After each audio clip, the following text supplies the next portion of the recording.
Welcome to Film Riot. Today I'm answering questions, which we're going to do on 3. Ready? What is the easiest way to network with other filmmakers and get more professional gigs for those of us stuck in a perpetual no-budget world in small towns with no film community, or in my case, both of those? Well, we're at a place now where you don't even need to just network with people in your area. I mean, I never have. It's always been only recently in Texas have I networked with people in my actual area.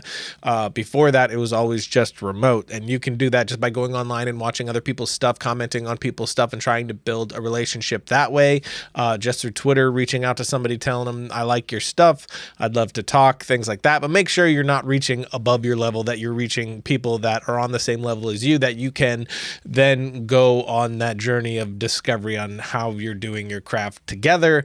That's always been something that I've done, is making sure I knew where I was at and I was reaching, to the left and right, not straight up, because that's when you're going to get rejections and you're not going to be able to go farther. So make sure you're just going with people that are in your current circle. And also you can find people locally just by looking on Vimeo and YouTube. That's what I did way back in the day. That's how I ended up getting connected with Ryan Booth, is way back before I even shot Proximity. I was just on Vimeo searching for DP Reels in Texas, and I found Ryan and reached out to him because, as it turns out, we had similar friends. So any and all of those things, all of social media is your friend for that sort of thing. So just dive into that stuff. And then, of course, look at your local areas for any kind of drama club, any college that might have any sort of film classes or film club. Just look anywhere and everywhere. What are your thoughts on the off to the side camera angle when somebody's talking directly into the first camera and then it cuts to the second, which is to the side of the person still looking into the first camera? To me, it always feels really awkward. I'm assuming you're talking for interviews. I like them and I do them. I think it has sort of a voyeuristic feel. It lets you feel like you're someone in the room watching this conversation take place,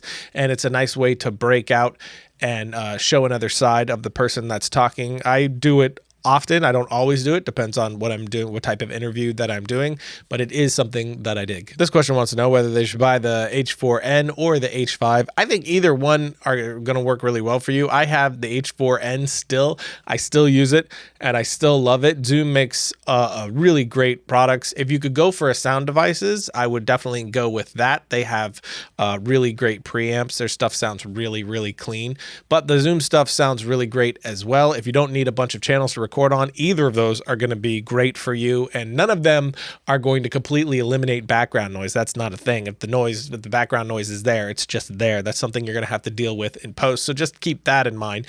But I would definitely go for either one of those. I could definitely vouch for the H4n because that's something that I've used for the past like 6 years. And if you have the budget for it, I would go for sound devices first, like the Mix Pre 3 or something like that. I know you're firmly in the Adobe world, but have you ever considered Avid Media Composer, particularly with the major price cuts? You'd love Script Sync. Longtime viewer, love the show. I've actually used Avid a bunch. I used it in film school, all throughout film school, after film school, and then I went to Final Cut after that, and then came back to Adobe Premiere, as you all know. And recently, I think about a year ago, I had to use Avid again to cut something, but only used it half because I just don't like how it works. I don't like the methodology behind how it all works personally. That's just my personal taste and what I prefer when I'm cutting. But that's all. It's all these things are tools. Avid, Premiere, Final Cut, Hit Film, whatever it is, free software that's out there. It's all about your creativity, your craft, and how you go about cutting the story. And you could do that in any of them. It's just different buttons. They're different brands of hammers, but they're all just hammers. They're all going to get the job done.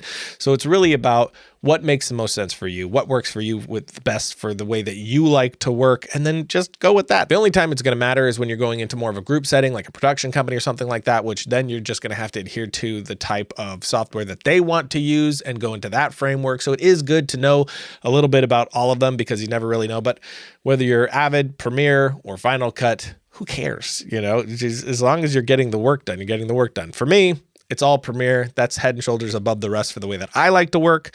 But again, they're all just hammers. How many short films should I have made before attempting to make a feature film? Should I make one because I feel like it, or should I have heaps of experience making quality shorts before I do? I don't think there's a number that you need to adhere to. I think once you feel like you're ready, go for it. For me, it's about chasing experience, which experience leads to understanding. I know what filmmaking is. I know how to make a short film, but there's certain avenues that I felt I didn't fully understand fiction and you can't understand it until you've had the experience with it. So you can know it, but that doesn't mean you understand it. And I wanted to understand it before I moved into Featureland. And I definitely feel like I'm ready now.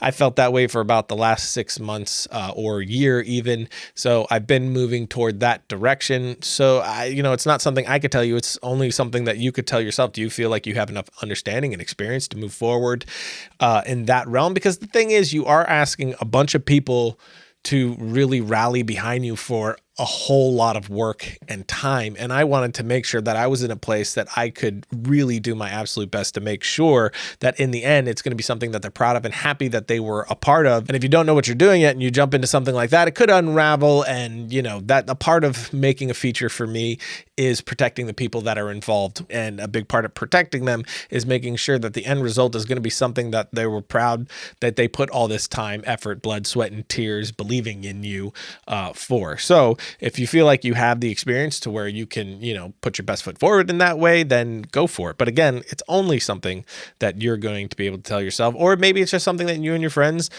just want to dive into. It really depends on your scenario. If you're all in the same level and you just want to go for it, go for it. There's no one right answer. That's the crazy part about the career we're all choosing to get into, is there's no one right path. There's no one right answer. Everybody has a different story. So you really have to trust your gut. Go with what you should do next. All I can say is my personal opinion and the path that I'm on. Take that as inspiration, listen to other people, and do what's right for you. When is the trailer of Ballistic coming out? It'll probably be either late May or early June. I'm not 100% sure yet, but we are very close.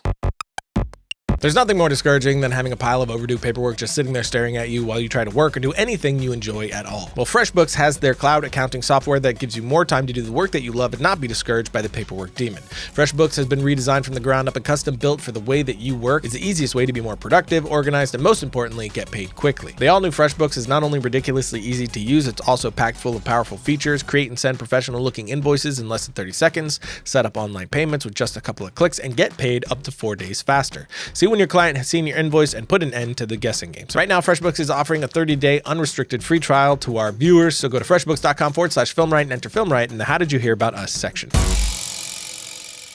Logo. So that's it for today, which means it's time for my suggestion of the week, and that is Barry on HBO, starring Bill Hader, who also wrote it, and I believe he directed some of the episodes or all of the. I'm not really sure. I'd have to look into that, but it's great. It starts good, but then it slowly shifts into great. Definitely check that out. I really love it. Love the tone of it. Love the genre sort of mashup of it. It's really great, and Bill Hader has some impressive moments in there as well. Awesome actor and comedian. But that's it. Until next time, don't forget to write, shoot, edit, repeat.